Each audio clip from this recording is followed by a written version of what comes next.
పర్ఫెక్ట్గానే ఉంటుంది కదా. వాళ్ళు ఎవరెవరైతే తెలుగుదేశంతో టచ్లో ఉన్నారన్నటువంటి విషయాన్ని జగన్కి చెప్పారు. జగన్ అట్లనే వెంటనే పిలిచేసి ఏది నువ్వు తెలుగుదేశం టచ్లో ఉన్నావంట అని అనలేడు కదా.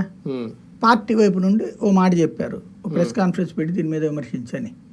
వెంటనే ఈనాడు ఆంధ్రజ్యోతిలో స్టోరీలు వచ్చేసినాయి. తిట్టమంటున్నాడు, తిట్టకపోతే ఊరుకోని అంటున్నాడు అన్నట్టు. తిట్టకుండా తెలుగుదేశంలో ఎవడు ఊరుకున్నాడు? కాబట్టి ఆ మాట అనగానే ఫస్ట్ జగన్కి దాన్ని ఏమంటారు, మనం రిసిప్ట్ వచ్చేసింది.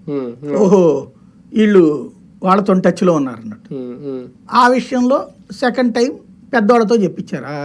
ఇది ప్రాంత ఇన్ఛార్జెస్ ఉన్నారు కదా, రీజనల్ ఇన్ఛార్జీలు అయోధ్య రామరెడ్డి, వైవి సుబ్బారెడ్డి, విజయసాయిరెడ్డి, ఇట్లాంటి వాళ్ళ ద్వారా చెప్పించారు. మీరు విమర్శించకపోతే ఎట్లాగా, మీరు తెలుగు అసలు లాయల్గా ఉన్నారా లేదా, పార్టీకి ఇష్టం ఉందా లేదా అంటే మన పార్టీ ఇష్టమే, కాకపోతే వాళ్ళని ఎందుకు విమర్శించాలి అన్నారు. వాళ్ళని ఎందుకు విమర్శించాలంటే ప్రతిపక్షం అన్న తర్వాత వాళ్ళని విమర్శించకపోతే మనకి అపోజిషన్ ఉన్నప్పుడు మనం విమర్శించకపోతే ఎట్లాగా, నువ్వు ఇంట్లో కూర్చుని వ్యవహారం కాదు కదా, చెయ్యాలి కదా అంటే అది మేము చేయలేమన్నారు. అప్పుడు జగన్కి వెళ్ళిపోయింది. ఫైనల్గా ఇంకొక థర్డ్ ట్రిప్ జగన్ వైపు నుంచి ఓ ప్రపోజల్ వెళ్ళింది, ఇది ఫైనల్ టైం చెక్ చేస్తాం, మీరు అటు ఉన్నారని మాకు తెలుసు.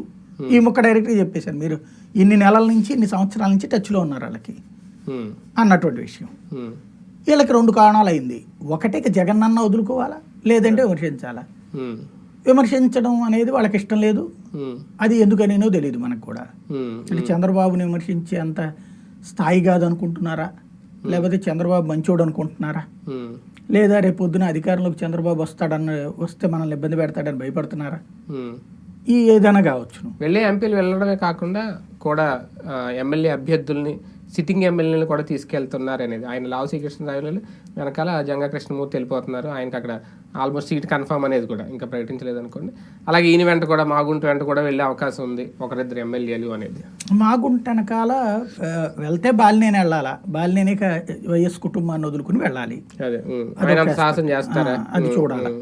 వెళ్తే ఆయన ఒక్కడికే ఛాయిస్ ఉంది, మిగతా వాళ్ళదంతా కూడా జగన్ కాన్సెప్ట్ మార్చేశాడు కాబట్టి ఏం కుదరదు అక్కడ.